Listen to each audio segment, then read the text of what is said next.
Buenos días, mis queridos hermanos. Le ruego a nuestro Dios que nos acompañe en este precioso día y que podamos entender su perspectiva, su realidad, su verdad. Hoy vamos a tratar de entender una reflexión que está dirigida a su pueblo y que está titulada El deber del cristiano. Y vamos a ver de qué nos trata de hablar nuestro Dios, ¿verdad? El tiempo de prueba es nuestro periodo de prueba y ensayo. Ha costado un precio que no se puede calcular. La sangre del Hijo de Dios infinito, la sangre del Hijo de Dios infinito. Este tiempo es un talento confiado, un don precioso para ser mejorado en el servicio de Dios. Y fijaos lo que dice que este tiempo de prueba, es un talento confiado, un don precioso para ser mejorado en el servicio de Dios. Dice, el cristiano no va a desperdiciar una hora. Por lo tanto, eso tiene que revelarnos una realidad que, en mi humilde opinión, es lo que trata de decirnos en bastantes reflexiones, ¿verdad? Es esta cooperación con Cristo. No desperdicia ni una hora. Es decir, aprecia todas las oportunidades que se les ofrece y coloca a Dios en el primer lugar. Por lo tanto, la obra para Dios es la más importante. Dice, la emplearán trabajar en las obras de Cristo. El Señor pide, y por eso nos dice que primero tiene que ser Cristo, ¿verdad? Dice, la empleará en trabajar en las obras de Cristo. Por tanto, este es el primer lugar. Todo lo demás viene después. Y si todo lo que viene después no es con Cristo, pues hay de nosotros, ¿verdad? El Señor pide todo el corazón, todo el afecto. No aceptará ningún servicio dividido. Es decir, tratar de en nuestros proyectos, tratar de involucrar a Cristo como en el segundo plano, ¿verdad? Yo he encontrado muchas veces, este pensamiento y esta idea, ¿no? O sea, no, los negocios son los negocios y lo de Dios es de Dios, ¿verdad? Como intentar separar las cosas. Pero la realidad es que todo va conjunto, pero tienen que ser los planes de Dios primero, no los nuestros, ¿verdad? Si nuestros planes, si mis proyectos no son con Cristo, no son resultado de la voluntad de Dios, no tengo éxito, es decir, no llegarán a ninguna parte, ¿verdad? Y es lo que trata de explicarnos y quizás es la parte que más nos cuesta comprender, ¿verdad? Cuando damos todo lo que tenemos y somos a Él, nuestro amor por aquellos por los que Él murió se fortalece. Es decir, es este caminar con Cristo, es esa experiencia absolutamente necesaria, ¿verdad? Al encontrar su fuente en Cristo, este afecto puro y santo fluye en una rica corriente hacia aquellos que entran en la esfera de nuestra influencia. Al hacer la voluntad de Cristo, nos situamos en un campo de acción elevado y santo. Y fijaos lo que dice aquí. Él es el fundamento, la fuente de todo poder. Y este es el cuidado que tenemos que tener constantemente, mis queridos hermanos. Que en realidad Él sea el fundamento, de Él provenga todo, ¿verdad? La fuente de todo poder. Todos sus obreros han de serle tributarios. Deben comprender que tienen la obligación de utilizar sus dones con liberalidad agradecida. Han de ser alegres limosneros de sus tesoros. Así, unidos a Cristo, caminan y trabajan en armonía con Él. La falta de obediencia práctica constituirá el motivo de la condenación de los que se pierden. Y fijaos lo que dice, porque esto es muy importante y parece ser, lo lees y pasas por encima, ¿verdad? Esto nos pasa a todos, a mí también, ¿verdad? No quiero estar por encima de nadie porque no lo soy, ¿no? Pero fijaos lo que nos dice aquí, dice la falta de obediencia práctica de este caminar con Cristo, ¿verdad? Constituirá el motivo de la condenación de los que se pierden. Es decir, si no experimentamos a Cristo, este caminar con Cristo, ¿verdad? Que Él sea el fundamento y la fuente de todo poder de todo lo que estoy haciendo en mi vida. Dice, esta es la principal causa de la condenación de los que se pierden. Aquellos que rechazan su consejo, dice. Esto rechazar no es algo que tú dices, no quiero obedecer a Cristo, sino simplemente no depender de Él, ¿verdad? No depender de Él, no caminar con Él. Y esto es como rechazo, ¿verdad? Aquellos que rechazan su consejo, que no cooperan con Él en el tiempo de prueba, que es ese tiempo, ¿verdad? No cooperarán con Él en el cielo. Es decir, cuando nosotros entendemos que todo el caminar cristiano en realidad es esa experiencia vital con su espíritu, cuando nosotros entendimos qué es la ley, que es la misma presencia de Dios en nosotros, en realidad lo que trata de decir que si no experimentamos desde aquí este caminar, esa dependencia del espíritu, ¿verdad? No la experimentaremos ni en el cielo tampoco, por lo tanto no entraremos, que eso es lo que trata de decir antes, la falta de obediencia práctica, esta experiencia, ¿verdad? Que necesitamos comprender, ¿verdad? Rechazan su oferta de ayuda cuando es esencial para ellos representar su carácter y no sería seguro llevarlos al cielo. Es decir, necesitamos aprender, ¿verdad?, qué significa caminar en el Espíritu. Porque en realidad creo que vemos, y es la parte que más nos cuesta, no hemos experimentado eso. Por eso este evangelio de salvos, del evangelio del amor, salvo por gracia, pero sin transformación. Es decir, sin este caminar con Cristo, pues no experimentaremos el cielo. Y eso es lo que trata de decirnos, ¿verdad? Necesitamos esa dependencia, esta sumisión a Cristo, porque no será solamente para aquí y ahora, sino que este es el propósito eterno de Dios, ¿verdad? Que su Espíritu habita en todo ser creado. ¿Y cómo se manifiesta eso? Pues justo lo que trata de decirnos aquí, en esta cooperación, en esta dependencia, en estar pendiente constantemente de Dios, del Espíritu, ¿verdad? En realidad es lo que trata de educarnos, ¿verdad? Dios trata de educarnos. Por eso esa última generación experimentará, ¿verdad? Tendrá esta experiencia de la perfección de carácter, de este caminar con Cristo, de esta obediencia, ¿verdad? De tener la fe de Jesús. Porque la fe de Jesús, ¿cuál era? La misma presencia del Padre en él, es decir, este caminar diario dependiendo del Espíritu, del Padre. Por eso Cristo decía, no soy yo el que hace estas obras, sino que el Padre que habita en mí. Y esto es lo que trata de educarnos, lo que trata de ayudarnos a entender, ¿verdad? Esta profundidad de este caminar con Cristo, de esta sumisión, esa dependencia, ¿verdad? Del Espíritu. Dice, el Señor está disgustado con muchos que dicen creer en la verdad. Actúan como niños irracionales y apasionados. Cristo no puede aceptar su trabajo.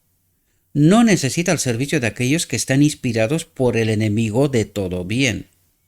Muchos relacionados con la obra de Dios ceden a su temperamento, ¿verdad? A este espíritu extraño, ¿verdad?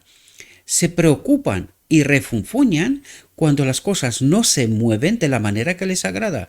Y desgraciadamente esta es una experiencia que mucha gente experimenta. Por eso en la iglesia hay tanta pelea, ¿verdad? Porque algunos tratan de preservar su posición y que las cosas se hagan según su pensamiento, su deseo, ¿verdad? Su voluntad. El Señor es deshonrado por este descontento y esta búsqueda de errores, ¿verdad? Estamos buscando los errores de los que están por debajo constantemente, ¿verdad? Los que dan paso a estos rasgos de carácter no pueden inspirar confianza como cristianos, ¿verdad? Cristo es siempre tranquilo y digno, y los que trabajan con Él usarán en su trabajo el aceite de la gracia, es decir, el Espíritu, ¿verdad? Sus palabras y acciones serán tranquilizadoras. Se darán cuenta de que la ira del hombre es totalmente innecesaria para el avance de la obra de Dios. Pero ¿por qué nos dice esto? Porque cuando caminamos en el Espíritu, En realidad, si estamos sometidos al Espíritu, ¿quién nos guía? Es el Espíritu, ¿verdad? Es el mismo Cristo. Por eso dice, se darán cuenta de que la ira del hombre es totalmente innecesaria para el avance de la obra de Dios. Es decir, que alguien puede equivocarse, puede cometer errores. Pero ¿quién es el que obra en nosotros? El querer y el hacer, que no está muy bien entendido, ¿verdad? Por la mayoría de los cristianos. Es Cristo. ¿Cómo? A través de esta sumisión, a través de este caminar con el Espíritu. Y precisamente cómo aprendemos, desgraciadamente, cómo aprendemos todos. A base de errores. ¿Elimina Cristo de nuestra vida estos errores, este caminar? Pues miremos a los apóstoles. Cometieron errores mientras estaban con Cristo y cómo actuó Cristo en tales situaciones. Pues eso necesitamos entender. Eso es lo que trata de decirnos. Si seguimos al Maestro, supuestamente deberíamos aprender del Maestro, ¿verdad? Cómo se manifestó Él en distintas ocasiones, ¿verdad?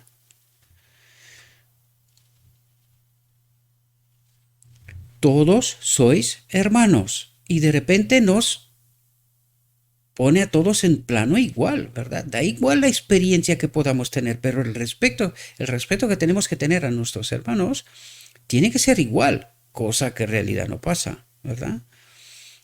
Apreciamos a unos más que a otros. Y claro, cuando esto ocurre, no nos estamos haciendo la pregunta, ¿por qué ocurre esto?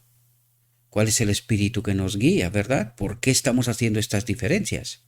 Si Cristo me está diciendo, todos sois hermanos, todos sois iguales, ¿verdad? Os tenéis que amar condicionalmente, en función de o por igual. Pues cuando tenemos el Espíritu, cuando caminamos en el Espíritu, todos son iguales, con las diferencias y la diversidad que hay. Porque ¿quién nos creó así? Distintos. No somos iguales, no somos robots, ¿verdad? Por tanto, hemos de aprender a amarnos, respetarnos, cada uno la condición que esté, ¿verdad? Cuando nuestros ministros visitan las iglesias, que no piensen en ayudar a la gente encontrando faltas en ella. Que los que visitan las iglesias cultiven un espíritu de mansedumbre y amor fraternal. Que sus palabras sean como las de Cristo. Que muestren que están escondidos con Cristo en Dios. Entonces sus palabras tendrán un poder que impresionará los corazones de la gente. Aquí hay algo, y es justo ahora que lo estoy leyendo, ¿verdad? Me viene este pensamiento. En muchas ocasiones invitamos a otros para que prediquen sobre los errores que puedan haber en la iglesia. ¿Y por qué actuamos de esta manera? Pues para que, es decir, los que están dirigiendo dentro de la iglesia no levanten animosidades en realidad. Pero esto significa quitarte el trabajo que en realidad te corresponde dentro de la iglesia. Porque ¿qué es lo que tratas tú de hacer? Cuando llames a uno de fuera, primero reconoces que eres incapaz de solventar los asuntos. Es más, que no te acompaña Cristo, ¿verdad? Y obras como le asignas a un otro un trabajo que debería de ser interno, ¿verdad? Pero que tú no te atreves a hacer este trabajo, llamas a un otro, para que en otro nos diga lo que tenemos que hacer. Y es justo lo que trata de decir aquí. Cuando nuestros ministros visitan las iglesias, que no piensen en ayudar a la gente encontrando faltas en ellas, porque este no es su trabajo, ¿verdad? Cuando visitamos las iglesias, nuestro trabajo tiene que ser otro trabajo, ¿verdad? El de presentar el evangelio, pero no resaltar y hacer limpieza en la iglesia allí donde estés, ¿verdad? Si los que luchan por su propio camino se tomarán un tiempo para pensar. Si los que luchan por su propio camino se tomarán un tiempo para pensar. Si suplicaran a Dios que les diera autocontrol. Si velaran por la oración, sus palabras de queja y de culpabilidad serían mucho menos numerosas. No encontrarían placer en criticar. El agradecimiento se apoderaría de sus pobres corazones preocupados e inquietos y descansarían en Dios, confiando en Él para dirigir el barco. Dios podría arreglárselas. si no tuviéramos nada que hacer o decir, pero nos permite, sí, nos invita a cooperar con Él. Es decir, que hagamos nuestro trabajo dentro de la iglesia. No hace falta que les digamos a otros los problemas que tenemos nosotros dentro, sino que dentro, con Cristo, con su Espíritu, hagamos las cosas como es debido, ¿verdad? ¿Qué trabajo hacemos para el Señor? ¿Nos hemos consagrado a Él? Cuando nos unimos a la iglesia, hacemos un pacto solemne para utilizar los poderes que Dios nos ha dado para ejercer una influencia saludable. Esto es lo que Dios desea que hagamos en todo momento y en todo lugar. En esta época del mundo, cuando abunda la iniquidad, el desánimo llegará a todas las almas. Llevemos todas nuestras perplejidades a Dios en oración, es decir, llevemos a Dios todos nuestros problemas y que nos dé la solución, ¿verdad? Él es nuestro refugio en el tiempo de angustia. ¿Deseamos que nuestras oraciones sean contestadas? Entonces no debemos ser pusilánimes. No debemos permitir que Satanás proyecte su sombra infernal entre nuestras almas y Dios. Esto lo intentará cada día, y muchos de los que profesan ser hijos de Dios se envuelven en esta oscura sombra. Pero esto no tiene por qué ser así. Y esto es lo que trata de decir. La iglesia es una gran familia. Pues una familia tiene que resolver sus problemas dentro de la familia. ¿O es que nos salimos fuera y pedimos a todo el mundo consejos? Es que no es así. Porque cuando estamos actuando de esta manera, ¿qué es lo que estamos haciendo en realidad? No reconocer a Cristo, su autoridad y su capacidad, su potestad de resolver nuestros problemas. Esto es lo que tratamos de hacer en realidad, ¿verdad? Por eso nos dice que le permitimos a Satanás que proyecte su sombra infernal entre nuestras almas y Dios. Porque al no reconocer a Dios y su potestad, su capacidad de resolver nuestros conflictos o nuestros problemas o incluso nuestras necesidades, pues claro, ¿quién se mete por medio? El enemigo de Dios, ¿verdad? Cuando Satanás nos tienta a dudar, la fe debe levantarse con una fuerza inquebrantable, negándose a ceder a las tinieblas, diciendo: Señor, echo mi alma indefensa sobre ti, debo tener luz, debo sentir los rayos brillantes del sol de justicia brillando en mi alma. Cuando buscamos al Señor con pleno propósito de corazón, nuestras oraciones sinceras hendirán las tinieblas y la luz de la gloria de Cristo vestirá el alma. Es decir, cuando le pedimos a Dios solución, su presencia, Él contesta, ¿verdad? Esto es lo que trata de decirnos, confiemos en Él. En el último gran día, cada hombre será recompensado según su trabajo. Y eso es lo que trato de explicarnos aquí. Hasta ahora, ¿cuál es nuestro trabajo? Esta sumisión y dependencia, confianza plena en Cristo, ¿verdad? En líneas inequívocas, Cristo ha establecido los términos de su acuerdo. Son tan definidos que nadie puede ofrecer una excusa para no caminar en el camino del Señor. La diligencia en los negocios mundanos no es suficiente. La actividad ocupada en cosas que son como la nada no dirá ni una jota ni una tilde a favor de ningún alma. Es decir, perder el tiempo, ¿verdad? La suma y la sustancia de la religión pura y sin mácula están especificadas en la palabra de Dios. Si alguno entre vosotros parece ser religioso y no refrena su lengua, sino que engaña su propio corazón, la religión de este hombre es vana, ¿verdad? Es decir, no estamos en esta experiencia con Cristo, con su Espíritu, ¿verdad? La religión pura y sin mácula ante Dios y el Padre es esta: visitar al huérfano y a la viuda en su aflicción y mantenerse sin mancha del mundo. Esto es el resultado de la piedad interior, la ternura y el amor. La iglesia cuyos miembros viven esta escritura será un poder vivo.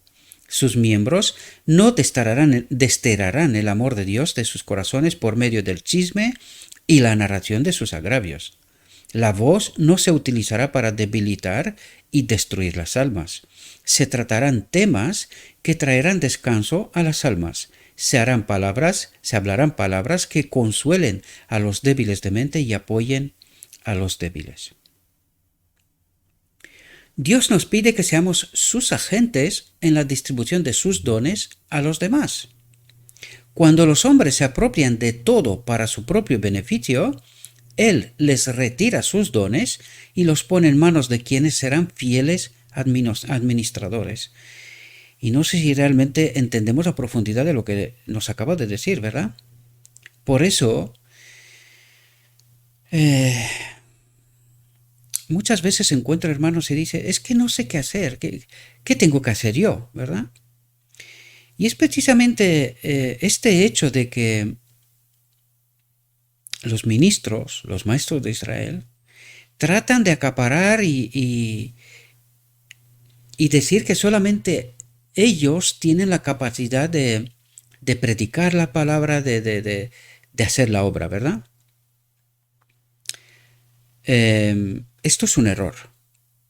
Porque claro, se ha acostumbrado al creyente que venga a la iglesia, que participe de la iglesia, ¿verdad? Pero simplemente viene, escucha el sermón, participa en alguna que otra cosa, poca cosa, se va para casa y esta es la religión de la gran mayoría. Pues este es el error, mis queridos hermanos, ¿verdad? Porque dice, cuando los hombres se apropian de todo para su propio beneficio, Él les retira sus dones y los pone en manos de quienes serán fieles administradores. Porque claro, la gente no busca estos dones, no busca cuál es su misión, cuál es su trabajo por hacer, ¿verdad? Porque si les han acostumbrado que en realidad ellos lo único que tienen que hacer es venir a la iglesia y poca cosa más, ¿verdad?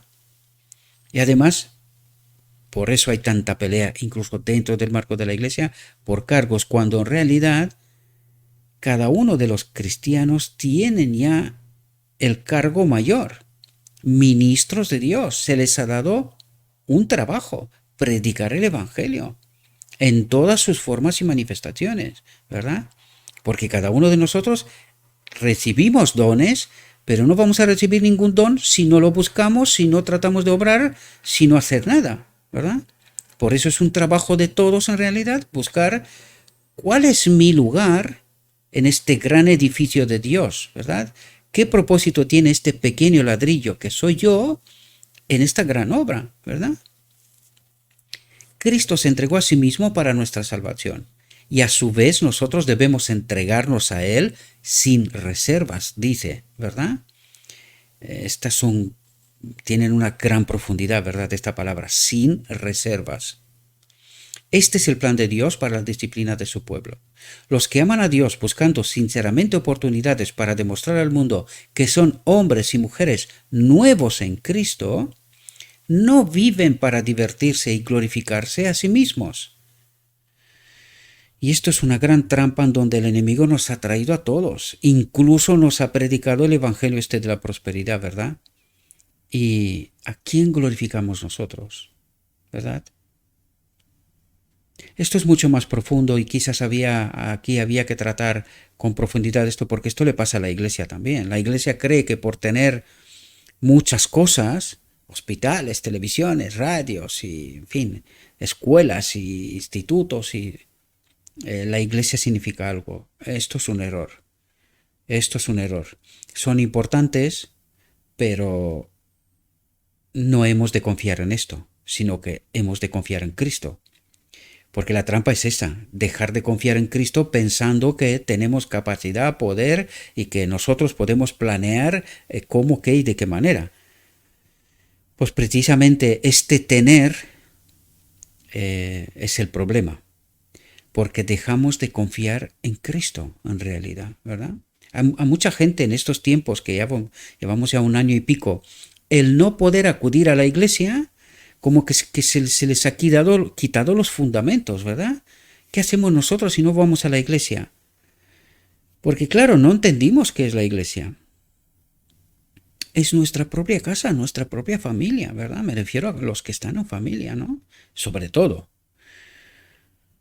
Pues la familia es la iglesia. Empezó en Edén, ¿verdad? No la inventó nadie después. No. Empezó en Edén, con Adán y Eva. Ellos eran la iglesia. y el sábado acudían a la iglesia, a este encuentro personal con Dios, ¿verdad? Aparte del caminar con Dios de todos los días de la semana, ¿verdad? El Señor es su fuerza y les permite realizar acciones santas y benéficas.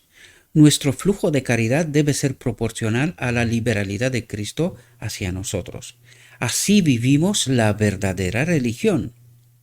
Los ricos y los pobres necesitan estudiar lo que la palabra de Dios enseña sobre este tema. Y aquí hay una clave importante, queridos. Dice, los ricos y los pobres necesitan estudiar lo que la palabra de Dios enseña sobre este tema. Por lo tanto, ¿hay alguna diferencia? ¿Podemos estudiar y entender todos la palabra de Dios? ¿Necesitamos acudir a algún tipo de institución? Cuando en realidad ya estamos en la institución. Somos parte de la Iglesia de Cristo. Por lo tanto, ¿quién nos ayuda a entender la verdad que proviene de Cristo? ¿No es mucho mejor acudir directamente a la fuente, a Cristo, y que nos enseñe Él lo que quiere decir a través de su palabra?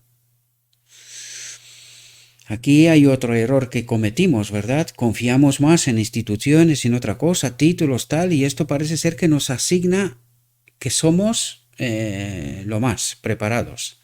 Cuando Cristo dice, esto no es así, esto no funciona así, y esto sin despreciar ningún tipo de institución, todas tienen sus propósitos. Pero cuando confiamos solamente en aquellos que han pasado por la institución y desconfiamos en Cristo, es decir, todo creyente tiene que investigar la palabra de Dios y todo creyente puede entender la palabra de Dios, ¿qué institución necesitas? ¿Qué título necesitas? Ese es el problema, ¿verdad? Los ricos y los pobres necesitan estudiar lo que la palabra de Dios enseña sobre este tema. Pueden encontrar cultura y educación en aprender a dar. Cristo declaró, a los pobres siempre los tenéis con vosotros. Ha declarado claramente que las decisiones del último día girarán en torno a la cuestión de la benevolencia práctica. Es decir, de este evangelio vivido, ¿verdad? De esta experiencia, lo que hablamos en reflexiones anteriores. ¿Cómo sería la iglesia de Dios si realmente caminarían con el Espíritu? Dentro de la iglesia, el mundo podría ver qué significa el reino de Dios, cómo se vive en el reino de Dios. Pero desgraciadamente no hay mucha diferencia. No hay mucha diferencia, ¿verdad? Sí hay una pequeña diferencia cuando vienes del mundo y entras en la iglesia. Pero cuando vives un tiempo en la iglesia y entiendes en verdad el Evangelio, te das cuenta que no hay tanto, solamente que las cosas son más sutiles. Pero las trampas y los engaños del enemigo están también dentro de la iglesia, desgraciadamente, ¿verdad? Haber atendido al hambriento, al forastero, al desnudo, al enfermo son las credenciales que testificarán que somos discípulos de Cristo. ¿Entendemos? Y si esto realmente sería exactamente así en medio de la iglesia, ¿qué pensamos? ¿Habría alguna diferencia sustancial? Porque sí se hace, yo sé que no solemos escondernos, ¿verdad? Bajo estas cositas. Sí que se hacen algunas cosas. Pero ¿es un principio de todos? ¿O es solamente una pequeña obra más bien residual que principal? Y aquí dice, estos son nuestros credenciales. Dice, haber atendido al hambriento, al forastero, al desnudo, al enfermo, son las credenciales. ¿De quién? De Cristo. Y si no estamos haciendo esto, ¿de quién son estos credenciales? Porque también son credenciales, pero ¿de quién? De este espíritu extraño, ¿verdad? Que testificarán que somos discípulos de Cristo. Has sido fiel en unas pocas cosas, dice, te pondré al frente de muchas cosas. ¿Cuán estrechamente se ha vinculado Cristo con la humanidad sufriente? Al hacer cuentas con su herencia, se pone del lado del pobre y registra cualquier negligencia hacia los pobres como hecha a aquel a quien el hombre pertenece por creación y por redención. Y todo acto de abnegación realizado para ayudar a los que sufren, lo reconoce como hecho a sí mismo.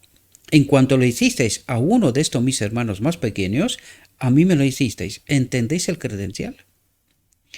¿Entendéis la obra y lo que significa experimentar a Cristo? El amor hacia Dios y hacia el prójimo. Y si nosotros no experimentamos esto con el prójimo, ¿podemos acudir a Dios? ¿No es esa una condición de que Dios nos escuche? Porque es justo lo que dijo aquí. Cuando lo habéis en cuanto lo hicisteis a uno de estos mis hermanos más pequeños, a mí me lo hicisteis. O cuando no lo hicimos, a él no se lo hicimos. Por lo tanto, ¿podemos acudir a Cristo antes de cumplir con esta parte? Debemos de entender bien, ¿verdad?, la profundidad de esta realidad. Los corazones de los que revelan los atributos de Cristo brillan con el amor divino, con el Espíritu de Cristo, ¿verdad? Están imbuidos de un espíritu de gratitud. Pero el corazón que está desprovisto de amor del Espíritu de Cristo es ingrato, ¿verdad? Cristo pide a sus discípulos que eliminen de sus vidas toda contaminación del alma y del cuerpo. ¿Y qué significa esto? Sed perfectos, como yo soy perfecto. Lo dice el Evangelio, ¿verdad? Estamos en esta búsqueda de esta conexión vital con Cristo, sin la cual no podemos, porque eso es lo que nos dijo antes. Pero el corazón, la mente, que está desprovista de amor del Espíritu, es ingrato, ¿verdad? Es descontento, es desobediente, es rebelde, ¿verdad?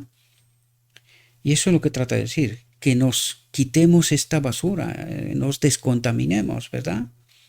Se requiere una previsión y un discernimiento claros para poder ayudar a los que necesitan ayuda.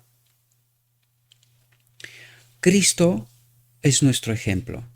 Él dio su vida y cuando es que constantemente encontramos esto, Cristo es nuestro ejemplo. Quiere decir que Él nos ha demostrado que lo que Él nos cuenta, lo que nos dice, lo que nos pide, es una realidad. Es posible, es una posibilidad. Si no lo es porque simplemente no confío en Él, no estoy conectado con Él, ¿verdad? No tengo esta experiencia personal con Él. Esto es lo que trata de decirnos al fin de cabo, ¿verdad? Dice, yo soy el ejemplo, yo he ido primero, te he demostrado que es posible. Sígueme, ¿verdad? Dice, Él dio su vida en sacrificio por nosotros y nos pide que demos nuestra vida en sacrificio por los demás. No nos pide morir, pero sí una entrega y este amor incondicional, ¿verdad? Cosa que no experimentamos mucho, ¿verdad? Lo digo porque por sus frutos los conocerás. Algunos son molestos, ¿verdad? Incluso he visto que después la última reflexión que hice, ha habido gente que se ha quitado porque algunos se piensa que son especiales con algo. Si eres especial con algo, mi querido hermano o hermana, vive el Evangelio. Esta es la única cosa que nos puede hacer especial. Entonces, ¿en qué consiste la diferencia? ¿Podemos vivirla todos? Claro que sí. ¿Y por qué dentro del marco de la Iglesia, sea cual sea, hay las manifestaciones que hay? Porque algunos creen, pronto hablaremos de esto, algunos creen que son especiales. Si la única forma de que alguien sea especial es porque Dios le ha entregado algo. Pero no es para él. Le ha entregado algo para que el hombre reparta. Para eso nos da Cristo dones, para repartir a otros, ¿verdad? No para vanagloriarnos de algo. Y de hecho, ya veremos que no entendemos muy bien nuestra realidad, nuestra auténtica realidad. No tenemos nada de que vanagloriarnos, pero que nada en absoluto, ¿verdad? Esto sobre todo cuando entendemos quién es algo en mí. Tiene que ser Cristo, por lo tanto, ¿de qué me voy a vanagloriar yo? En fin, este es el evangelio dividido, ¿verdad? Como entienden algunos que se ha de vivir el evangelio, ¿verdad? Un evangelio dividido, porque yo cumplo ciertos requisitos, yo soy mejor que otro. Pues no eres mejor, amigo mío, porque si tú vives lo que tú crees que te hace diferente, ¿y por qué no se lo predicas a los demás? para que entienda tu diferencia. Y si tu realidad es mejor que la de los demás, ¿por qué los demás no la entienden? Hay cuánto hay que entender aquí. Hay cosas que entender, ¿verdad? Este egoísmo es la muerte de toda piedad, dice, y solo puede ser vencido manifestando el amor a Dios y a nuestros semejantes. Justo lo que estaba diciendo. Justo lo que estaba diciendo. O sea, si crees que eres diferente, pues enséñale a los demás en qué consiste tu diferencia. Y si realmente es así, ¿por qué crees tú que alguien... Es como decirle a alguien, oye, me he encontrado una montaña de oro. ¿Qué crees que pasaría? Si tú das este mensaje, si esta montaña de oro es verdad, es real, ¿qué crees que pasaría? Todo el mundo estaría encima de esta montaña de oro, ¿verdad? Pero, ¿has encontrado esta montaña de oro? ¿La vives? ¿La experimentas? Si es así, no te preocupes. La gente no es tonta. Sabe lo que tiene que hacer, ¿verdad? Cristo no permitirá que un solo egoísta, atentos a lo que nos dice aquí, ¿verdad? Cristo no permitirá que un solo egoísta entre en los atrios del cielo. Ningún codicioso puede pasar por las puertas del cielo porque toda codicia es idolatría. Y aquí os doy un ejemplo, queridos. Un ejemplo que nosotros no queremos entender. Por eso digo yo que no entendemos en el mundo y en la realidad que vivimos. ¿Quién eran los judíos? El pueblo escogido por Dios. ¿Y qué pasó con ellos? ¿En qué consistía su exclusividad? ¿Y por qué fueron echados de la gracia? ¿Entiendes esa realidad? ¿Les sirvió de algo guardar ciertas cosas? ¿Les sirvió de algo? ¿Sabes por qué fueron echados? Porque rechazaron la gracia una y otra vez. Pero no es la gracia de palabras, esta teología, somos salvos por gracia. No, queridos. El auténtico evangelio es el evangelio de la piedad, el práctico, lo que nos dijo antes. Estos son los auténticos credenciales de Cristo. ¿Experimentas este evangelio? Esta es la clave, ¿verdad? Sin ánimo de ofender, porque yo sé que hay gente que vive el evangelio, entiende el evangelio. Es poca, también es verdad, pero la hay. Pero ¿vive este pueblo escogido de la actualidad, vive esta realidad? De eso se trata, de ser realistas, no contarnos historias o engañarnos a nosotros mismos. ¿Eres distinto? Enséñale al mundo lo que eres distinto, esa distinción, eso es lo que tú crees que te hace especial a ti. Porque otra vez repito, el pueblo escogido por Dios fue echado de la gracia. ¿Y por qué? ¿Puede ser que esto ocurra exactamente hoy? Hablaremos sobre esto porque creo que es importante entenderlo, mis queridos hermanos. Porque aquí cuando habla de egoísta, es que uno retiene la verdad. Cuando tú retienes la verdad, ya eres egoísta, te crees algo. Por eso se enfadan algunos, incluso, ya os lo dije, algunos se quitan la suscripción del canal, porque viven en el evangelio dividido. Yo soy mejor que cualquier otro. Y cuando tú ya piensas, cuando tú tienes en tu mente este pensamiento que tú eres más que otro, ¿qué espíritu habita en ti? Este es el espíritu del amor. Pues no nos dijo antes que todos somos iguales, somos una.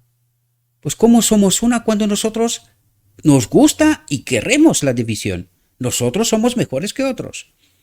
¿Y de dónde viene este espíritu? Y este pensamiento. Y este evangelio. ¿Cuánto nos cuesta entender, verdad? Y aceptar.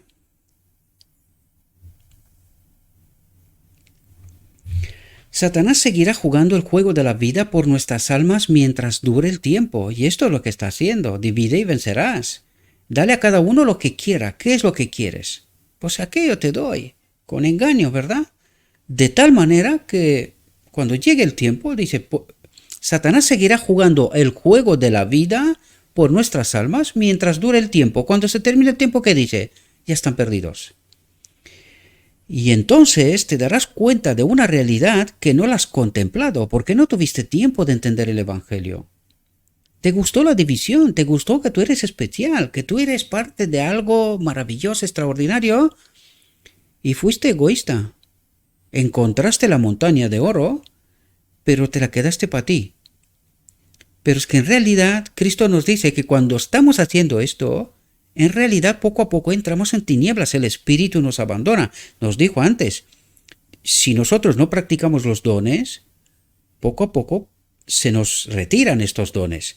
Y la salvación es también un don, lo dijo en aquel entonces, ¿verdad? En esta misma reflexión me refiero. La salvación también es un don. Si no la aprecio, la pierdo. Entendemos profundidades, queridos. Eso trato de despejar nuestra mente, ¿verdad? Necesitamos entender las profundidades del Evangelio, ¿verdad? Este principio del amor, que une, no divide. No busca cómo dividir, sino busca cómo unir. De esto se trata, ¿verdad? Dice, Satanás seguirá jugando el juego de la vida por nuestras almas mientras dure el tiempo. Y el fin de todas las cosas está cerca. No sabéis el día ni la hora en que vendrá el Hijo del Hombre. Velad, pues, para que cuando venga seáis hallados preparados. Preparaos para encontraros con vuestro Dios. Hay pecados que confesar y agravios que corregir. El tiempo debe dedicarse ahora a la preparación seria para el Maestro. En este solemne día de expiación, debemos humillar nuestros corazones ante Dios y confesar nuestros pecados. Debemos tener la fe correspondiente a las importantes y solemnes verdades que profesamos. Y de eso nos habla, de un evangelio práctico, no de teología y conocimiento, no, el conocimiento, si no se lleva a la práctica, esto no salva. Solamente una vida que vive, que experimenta a Cristo, el amor, esto sí salva. Pero alguien que solamente cree que sabiendo, conociendo y ya está, esto no salva, queridos. Puedes estar donde tú quieras, en la iglesia, no sé, donde tú quieras. No serás salvo. Necesitamos la conexión con Cristo. Cuando estamos conectados con Cristo, nuestra vida se ve. Se ve. Es como si poner un pedrusco de oro en medio de la calle. A ver quién pasa desapercibido. Algún despistado puede haber, pero ¿quién no lo ve? Con el brillo que tiene, ¿verdad? Todo el mundo. Pues eso nos dice Cristo. Yo quiero ver una vida práctica, no otras cosas, ¿verdad? Dice, esta es la única evidencia que podemos dar al mundo para mostrar que nuestra religión es genuina.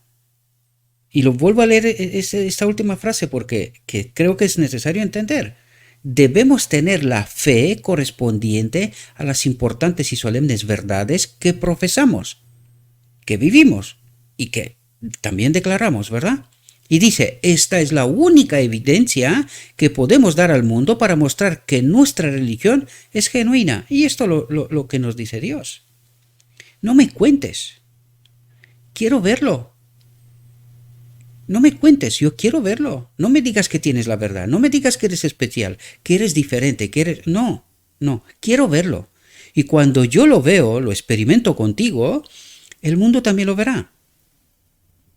Y no hace falta lo que os dije antes. Coloca un pedrusco de oro de 1 kilo en medio de la calle y cuéntame quién no lo ve. Pues eso nos dice Dios. Si tu religión es genuina, no te preocupes, la verá todo el mundo. Pero si no la ve, ¿por qué? ¿Por qué será? ¿Entendemos? De las vírgenes que salieron a recibir al novio, 5 eran prudentes y 5 insensatas. ¿En cuál de estas clases nos encontraremos nosotros? Esta pregunta debemos responderla nosotros mismos, porque por sus frutos los conocerás, ¿verdad? Y me conoceré. ¿Cómo es mi vida? Si estamos plenamente consagrados a Dios, buscando fervientemente hacer su voluntad, nos mantendremos en nuestro puesto de trabajo, haciendo lo que podamos para promover su obra, haciendo lo que podamos, porque nunca nos pedirá lo que no podemos, ¿verdad? Haciendo lo que podamos para promover su obra. Punto Y ahora pregunto, ¿hay algo que yo no puedo hacer si Cristo está conmigo? Es una buena pregunta, ¿verdad? Las iglesias deben ser cuidadas y atendidas, pero no deben exigir un trabajo continuo. Los miembros han de recibir ayuda e instrucción del Gran Maestro y luego, ceñidos con la armadura celestial, han de permanecer en el ejército de Dios. No eduquemos a nuestras iglesias para que esperen una ayuda ministerial constante. Si hacen el trabajo que Dios les ha dado, la verdad crecerá y florecerá en sus corazones. Y eso es lo que trata de decirnos, que tenemos que experimentar esta piedad práctica, no ir a la iglesia, nutrirnos, nos vamos para casa y nosotros somos especiales. ¿En qué, querido? ¿En qué?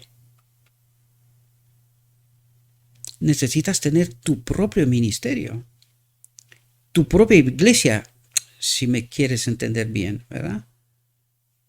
Eso es lo que espera Cristo de nosotros. ¿Cuál es mi ministerio? ¿Cuál es el resultado de esta fe en Cristo, que es la fuente, el fundamento y la fuente de todo poder? De esto se trata. Mientras sigo caminando a la iglesia y luego de vuelta para casa y ya empiezo con lo mío, ¿este es el evangelio práctico? Profundicemos, ¿verdad? No eduquemos a nuestras iglesias para que esperen una ayuda ministerial constante. Si hacen el trabajo que Dios les ha dado, la verdad crecerá y florecerá en sus corazones. Revelarán el hecho de que están decididos a aumentar sus habilidades mediante el ejercicio.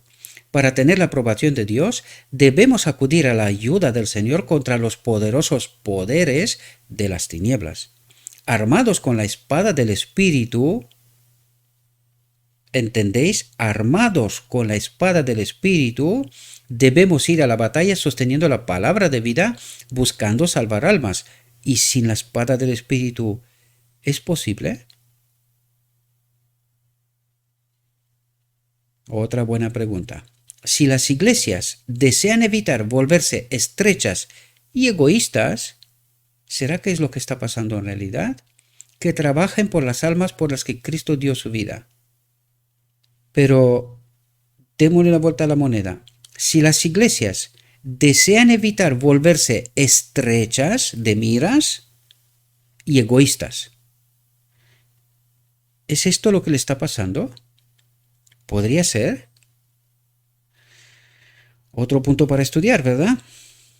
Porque igual nos está pasando esto y nosotros nos imaginamos otras cosas, ¿verdad? Y cuando se nos dice la verdad, incluso nos enfadamos, ¿verdad? No es que esto me preocupe porque cada uno tome su decisión, ¿verdad? Yo no soy quien para decidir para nadie, pero mi trabajo es revelar la verdad. Lo escrito está, ¿verdad? Luego ya que guste o no guste, esto es otro asunto, es otro cantar, ¿verdad? Nuestro Redentor hizo el mayor sacrificio posible por el género humano. Así ha mostrado la estima que tiene de nosotros. ¿Deseas trabajar de la mejor manera para complacerlo? Cíñete la armadura y lucha varonilmente las batallas del Señor. Cristo dará gracia, atentos, a los que son cazadores y pescadores de hombre. ¿A quién le dará Cristo su espíritu? A los que se involucran en la obra, ¿verdad? No a los que se pasean hacia la iglesia y luego se pasean de vuelta a casa y ya está. Esto es todo el evangelio, ¿verdad? Y aquí dice, Cristo dará gracia, dará el espíritu a los que son cazadores y pescadores de hombres. Y si no lo son, ¿dónde está el espíritu? Como no hay necesidad de él, ¿verdad? Pues no está. Porque el espíritu nos involucra en la obra de Cristo. ¿Cuál es la obra de Cristo? Salvar almas. Y si no estamos en esto, ¿dónde está el espíritu? Espero que podamos entender, mis queridos hermanos, porque aquí no hay maldad, ¿no? Cada uno interprete lo que quiera, pero no se trata de maldad, se trata de mirar en el espejo y ver la realidad, incluso cuando no me guste, ¿verdad? Cuando miro en el espejo, aunque no me guste lo que veo, Pero si es la realidad, ¿qué espero que me devuelva el espejo? ¿Un engaño? ¿Una mentira? Yo prefiero la realidad, porque sabiendo cuál es la realidad, sabré cuáles son las decisiones que he de tomar, que hay que corregir, ¿verdad? Levantad a Jesús, levantadlo al hombre del Calvario con la voz del canto y la oración. Buscad con ahínco la difusión del Evangelio, buscad con ahínco la difusión del Evangelio, pero no solo predicado, queridos, porque eso es lo que nos dijo hasta aquí, es un Evangelio práctico, no solo predicado, sino un Evangelio vivido, porque esto es lo que en realidad el mundo necesita ver. No quiere escuchar cómo hablamos del amor de Cristo, no, quiere ver cómo vivimos el amor de Cristo. Este es este examen por pasar, ¿verdad? Este es el examen por pasar. Vivir el amor de Cristo. Y el mundo, no os preocupéis, no es tonto. Sabe lo que es bueno. Lo saben, ¿verdad? Contad la preciosa historia del amor de Dios por el hombre. En este trabajo encontraréis una satisfacción que durará a través de las edades eternas. Una satisfacción que durará a través de las edades eternas. Cristo nos ha encomendado este trabajo como nuestra carga especial y Él es la fuente de nuestra sabiduría y eficiencia. Por lo tanto, ¿en qué seremos especiales? En vivir, no solo predicar el Evangelio, sino vivir el Evangelio. Y en eso sí seremos especiales, porque estamos enseñando al mundo otra realidad, que sí es posible. Lo dijo Cristo y lo vivió Cristo. En esto seremos especiales, no en otras cosas, que pueden ser útiles y necesarias quizás, pero no te hace diferente a nadie. Aquí se trata de cómo me ve Cristo, cómo me ve Dios en mi relación con Él, en este evangelio práctico, ¿verdad? ¿Cómo me ve Él? No se trata de enseñarle a mi hermano que yo guardo no sé qué día y él guarda otro día. ¿Que hay una trampa y un engaño en esto? Por supuesto que sí. Pero tú enséñale tu realidad vivida según la voluntad de Dios, con Dios. Y no te preocupes, los demás verán. Yo he visto en iglesias de muchas denominaciones aceptando verdades, iglesias enteras, ya no estoy hablando de individuos. Individuos los hay, y yo soy una demostración viva de esto, pero hay muchos, muchísimos. Pero incluso he visto iglesia entera. Cuando el ministro se ha enterado, oye, estamos guardando un mal día. Oye, estamos entendiendo mal cierta doctrina, cierta teoría. Y la misma iglesia han pegado un giro y han dicho, nosotros queremos la verdad, cueste lo que cueste. Por lo tanto, es real. Esto es una realidad. Vivámosla nosotros y no os preocupéis, que los demás, en el momento que toque, tomarán sus decisiones. De esto se trata, de un evangelio práctico. Hablad de la verdad, rezadla, cantadla. Señala a los pecadores a Cristo, diciendo, he aquí el Cordero de Dios que quita el pecado del mundo. Cooperad con Cristo y las inteligencias celestiales en la obra de restablecer la economía, el reino que Cristo instituyó. Cuando dice economía, en realidad se refiere a todo lo que significa esta vida, una vida real, el reino de Dios, aquí, en esta tierra. Porque Él dijo que es posible, lo demostró, ¿verdad? Por lo tanto, de eso nos dice, cooperad con Cristo y las inteligencias celestiales, su espíritu, los ángeles, ¿verdad? En la obra de restablecer la economía, el reino que Cristo instituyó. Declarad con poder y seguridad que Cristo vino a vivir la ley de Jehová, el amor de Jehová, ¿verdad? Porque algunos cuando hablamos de la ley se nos ponen los pelos de punta, ¿verdad? Pero esto es un error porque no entendemos qué es la ley, quién es la ley y cómo se manifiesta. Que es la misma presencia de Dios, ¿verdad? De su espíritu. Por lo tanto, Cristo vino a demostrar el amor de la ley de Jehová. Que esto es la ley, ¿verdad? Dios desea que su pueblo esté listo, con las almas encendidas por su amor, por su espíritu, para impartir tan rápido como recibe. Impartir tan rápido como recibe. ¿Qué? ¿Solo palabras? ¿O todo? Porque nos viene diciendo esto constantemente. Todo, hay que compartir, hay necesidad. Pidámosle a Dios y hagamos la obra. ¿No es esta su obra? ¿Y qué es lo que espera Él? Obreros fieles. De eso se trata, obreros fieles, ¿verdad? No solamente predicar el Evangelio, que de esto el mundo está harto. Está harto. No, el mundo está esperando un Evangelio vivido, experimentado, real. Y cuando verán esto, no os preocupéis. Saben lo que les interesa. Lo saben, no os preocupéis. Dios desea que su pueblo esté listo con las almas encendidas por su amor para impartir tan rápido como reciben. Deben mostrar lo que la verdad ha hecho por ellos, para que Dios sea glorificado. ¿Para qué? Para que Dios sea glorificado. ¿Por qué obramos nosotros? ¿Para ser salvos?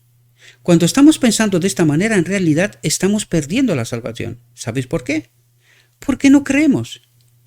Cuando nosotros creemos que ya somos salvos y que vivimos para glorificar a Dios, ahí sí somos salvos. Pero cuando estamos obrando para ser salvos, es ahí cuando estamos perdiendo la salvación en realidad. Porque no confiamos en la obra de Cristo, en la cual nosotros no podemos añadir nada. En términos absolutos, nada. Solo hemos de recibir este regalo y vivir según la obra de Cristo, la voluntad de Cristo. ¿Verdad? En esta cooperación que nos dijo antes. La obra de salvar almas, porque a Cristo de este mundo no le interesa nada. Almas. Todo lo demás, Él lo volverá a recrear, a restaurar, como en el inicio. ¿O es que en el inicio había algo? ¿No lo creó Dios? ¿Y no lo puede volver a hacer? Claro que sí. ¿Pero las almas?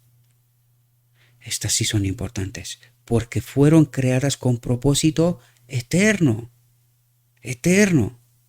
Por eso tienen tanta importancia. Por eso Cristo dejó el cielo para entregar su vida aquí, para que yo pueda volver al cielo.